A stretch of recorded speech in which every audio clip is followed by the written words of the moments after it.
근데 나는 지금 조정이 나쁜 조정이라고 생각 안 하고 오히려 좋다라고 봐. 대표님, 음, 지금 바이오가 어제 음, 오늘 좀 많이 흔들리는 것 같은데 음. 어떻게 보세요? 그러니까 바이오 섹터랑 그동안에 많이 올랐던 섹터가 단기적으로 너무 많이 치솟다 보니까 그러니까 이제 쉬어갈 때가 돼서 쉬어가고 있다. 뭐 요 정도로 보고 있는데 사실 바이오 빠지면서 몇 가지 노이즈가 나오긴 했어. 뭐 비만약 치료제 시장이 뭐 생각보다 크지 않다. 그 얘기부터 시작해서 그런 리포트가 나왔다 이거지. 그리고 이번에 화이자가 메세라 인수한 부분에 있어서 그 D&D 파마텍 있잖아. D&D 네네. 파마텍이 화이자 메세라 인수하면서 상한가 가면서 우리 영상도 찍고 했잖아. 근데 그거 관련해 가지고도 이 화이자가 메세라 인수를 할 때 D&D 파마텍의 물질엔 크게 관심이 없다라는 식으로 뭐 기사가 좀 약간 악의적인 기사가 나온다거나 또는 뭐 DI 동일이 주가 조작 사건에 휘말렸는데 그 중에 일부 자금이 바이오 쪽으로 들어갔다. 아니면은 주가 조작 이제 전수 조사를 하는데 특히나 이제 바이오 쪽 관련해 가지고 전수 조사 들어간다. 뭐 이런 루머들이 막 돌았어 어제부터. 아, 근데 그거 다 쓸데없는 소리인 것 같고. 좀 어거진데요. 어거지성 내용들이 워낙에 많기 때문에 그것 때문에 빠졌다기보다는 일단은 쉬어가는 구간이 찾아왔다. 그리고 장 조정 나오면서 이제 코스닥이 좀 더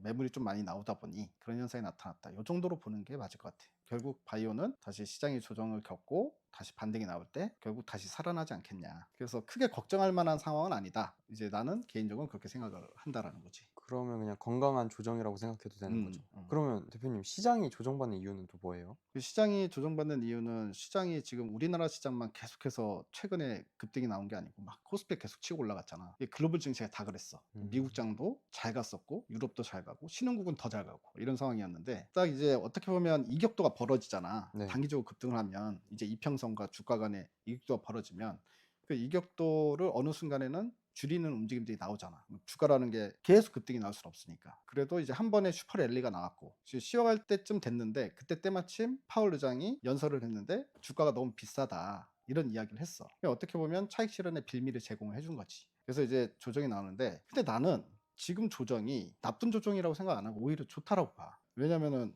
이게 어느 정도 올라간 다음에 쉬어간 다음에 또 올라가고 이런 식으로 계단식으로 가야 오래 갈 수 있는데 단기적으로 불꽃 한번 촥 한 다음에 예를 들어서 코스피 지수로 따지면 한 달 안에 5,000포인트 찍은 다음에 그 다음에 차익 매물 나오기 시작하면 우리가 누릴 수 있는 기간, 그러니까 상승세를 누릴 수 있는 기간이 짧아지잖아. 물론 네. 그 짧은 시간 동안에 돈은 바짝 벌겠지만 그 이후에 벌었던 거 다시 까먹을 수도 있고 아니면 현금 한다고 하더라도 그 이상은 벌기 힘들 수도 있다. 차라리 이런 식으로 한번 올라가고 매물 소화하고 다시 올라가고 매물 소화하고 다시 올라가고 하면 이 랠리가 상승 랠리가 2년도 갈 수 있고 3년도 갈 수 있잖아. 그러니까 오히려 주가가 상승할 때는 막 단기적으로 급등하는 종목보다 매일 하루에 2%씩 1%씩 쭉 꾸준히 1년 내내 올라가는 종목들이 있거든. 네. 이런 종목들이 훨씬 좋아. 이유는 그렇게 가야지만 계속 홀딩하면서 큰 수익을 낼 수 있어. 오히려 단기로 하면은 단기로 급등이 나오면 우리 당장에 우리부터 생각하잖아. 지금 파는 게 좋을까? 아니면 저 들고 가볼까? 그리고 다음날 음봉 떨어지면 에휴 어제 팔 걸 이러고 맞아요. 팔았는데 다음날 한 번 더 치솟으면 이거 더 들고 있을 거예요. 근데 거기에 대한 판단에 대해서 맞출 수 있는 확률은 5대 5란 말이야. 근데 예를 들어서 하루에 꾸준히 1%씩 2%씩 올라가는 종목들은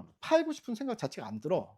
그냥 그 가랑비에 빚었듯이 어느 순간 보니까 100% 200% 찍혀 있는 거야. 그러면 그 상승 랠리를 다 먹을 수 있는 거잖아. 그러니까 그것처럼 어느 정도 숨고르기 하면서 올라가는 장이 훨씬 더 좋은 장이고 그 장 자체가 거품장이라고 할 수는 없다는 거지. 지금까지도 의심의 벽을 타고 올라가는 장세가 연장이 된다. 이게 사실은 어떻게 보면 주식 투자하는 사람 입장에서는 가장 좋지. 왜냐면 거품 장세라는 건 주식을 그동안 안 했던 사람들이 포모 현상 때문에 또는 주식을 들고는 있었지만 내 종목이 안 가던 사람들 이런 사람들이 포모 현상 때문에 갑자기 우르르 몰려드는 때 거품이 발생이 되거든. 그 시기가 빨리 올라면 주가 계속 급등하면 그 시기가 빨리 오는 거고 지금처럼 천천히 가면 그 시기가 늦게 오는 거니까 아직까지 거품 장세를 만나긴 그렇다. 그리고 파월이 얘기했던 밸류에이션 부담이 많지. 근데 밸류에이션 부담이 있는 건 미국장 기준으로 보면 이미 작년부터였어. 2024년부터.